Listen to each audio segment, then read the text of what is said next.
नेता विपक्ष जयराम ठाकुर के सरकार के अस्थिर होने के आरोप पर मुख्यमंत्री के मीडिया सलाहकार नरेश चौहान ने पलटवार करते हुए कहा कि भाजपा की सरकार गिनने का मॉडल हिमाचल में फैला हुआ है।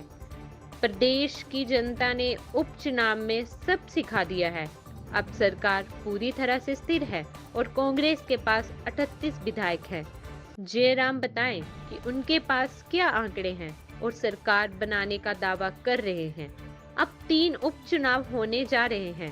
3 निर्दलीय विधायक बताए कि आखिर ऐसा क्या हुआ है कि विधायकों को अपना इस्तीफा देना पड़ा। चुनाव में इन्हें लोगों को इसके बारे में बताना होगा। नेता प्रतिपक्ष बोल रहे हैं कि सीपीएस हटेंगे। सीपीएस की नियुक्ति एक्ट के मुताबिक हुई है और इसमें कोई बड़ा फैसला आने वाला नहीं है। जिस तरह से भाजपा विधायकों ने सदन के अंदर व्यवहार किया था, वह फैसला पेंडिंग है। उनमें भी विधानसभा अध्यक्ष अपना फैसला सुना सकते हैं। भाई अब तो जनता का फैसला भी आ गया। सरकार गिराने वाले, साजिश करने वाले लोगों को जनता ने उनका चेहरा भी दिखा दिया कि उनका क्या हर्ष होने वाला है। जिन लोगों के साथ मिलकर साजिश की थी जयराम जी ने, उन 6 लोगों में से 4 लोगों को लोगों ने हरा के दिखा दिया। वो दोबारा जो है विधानसभा के अंदर नहीं पहुंच पाए। हमने बार बार कहा है, हिमाचल प्रदेश में इस तरह की राजनीति को लोग बिल्कुल पसंद नहीं करते। जनता ने लोकतंत्र में 5 साल के लिए चुन के भेजा है, आप उनको काम करने दें। जयराम जी से हम ये पूछना चाहते हैं कि आप क्या डेस्परेशन है आपको, आप क्यों सरकार गिराना चाहते हैं जो लोगों ने चुनी है? आपको दिक्कत क्या है? क्या आप लोकतंत्र का सम्मान ये करते हैं, या आपको अपनी कुर्सी का खतरा है? जो विपक्ष की नेता की कुर्सी है उसको बचाने के लिए ये सारा ड्रामा किया जा रहा है बार बार। 4 तारीख को सरकार नहीं रहेगी, 4 तारीख चली गई, आज 13 तारीख हो गई, सरकार और मजबूत हो गई। वो इसलिए मजबूत हुई कि हिमाचल प्रदेश के लोग चाहते हैं कि सुखविंदर सिंह सुक्खू जी उनकी सेवा करें। ये लोगों का इच्छा है। जयराम जी किस आंकड़े से गिराते हैं, कौन सा अर्थमेटिक है, ये हमको भी समझाए। नंबर गेम से विधानसभा चलती है, सरकारें चलती है। आप 25 वाले 27 हुए, हमारे पास आज 38 लोग हैं और अगले 3 चुनाव में आपके सामने है, प्रदेश की जनता का दोबारा आशीर्वाद मिलने वाला है। क्योंकि जिन परिस्थितियों में ये पहली बार इतिहास में हुआ होगा कि निर्दलीय विधायक लोगों ने चुन के भेजे और वो अपना रेजिग्नेशन दे रहे हैं। अब उनको बताना पड़ेगा जनता की अदालत में कि आपने क्यों रेजिग्नेशन दिया, आपकी क्या मंशा है, और दोबारा आप आके अब दोबारा से लोगों से दोबारा से वोट मांगने आ गए।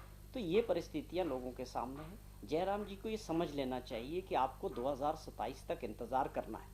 अगर आपकी विपक्ष के नेता की कुर्सी खतरे में, तो आप जो मर्जी बयानबाजी करते रहिए, क्योंकि भाजपा के अंदर लीडरशिप की वर्चस्व आपस में दिख रहा है इस वक्त। जब से इनके पार्टी अध्यक्ष बने, वो मजबूती से अंदर अपने अंदर पकड़ बनाने की कोशिश कर रहे हैं।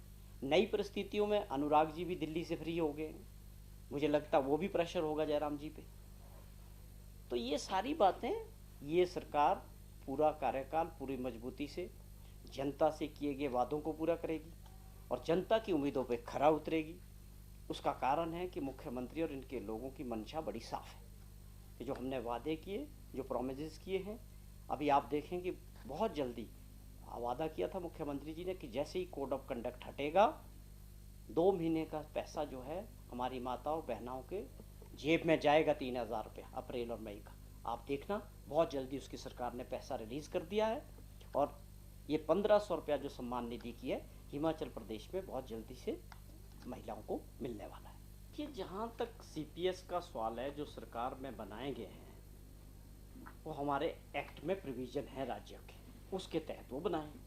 और ये मामला माननीय हाई कोर्ट में सीपीएस का मामला चला हुआ है, तो हमें सबको इसका इंतज़ार करना है। लेकिन सरकार इसको कानून के तहत जो नियम्स हैं जो हमने बनाया उसके तहत इसको हम डिफेंड कर रहे हैं।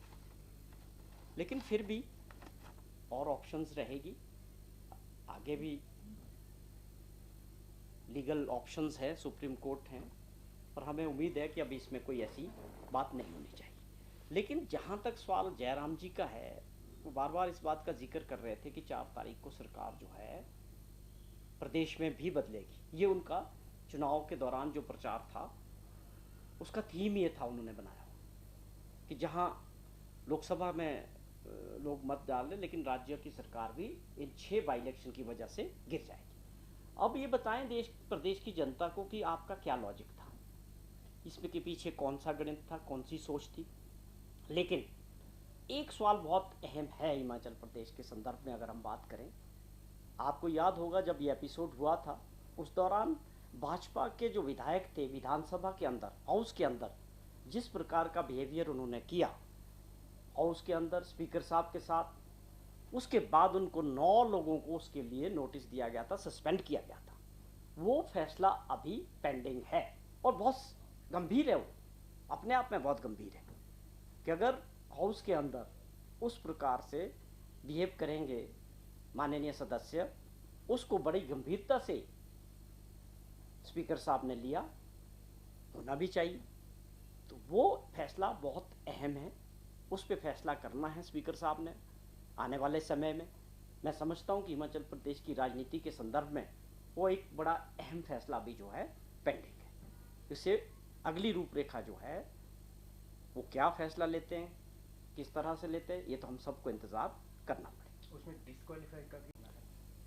देखिए, ये तो परिस्थिति के हिसाब से, फीडबैक के हिसाब से, और जीतने वाले प्रत्याशी लोगों की सेवा करने की भावना, कई चीज़ें देखते हैं।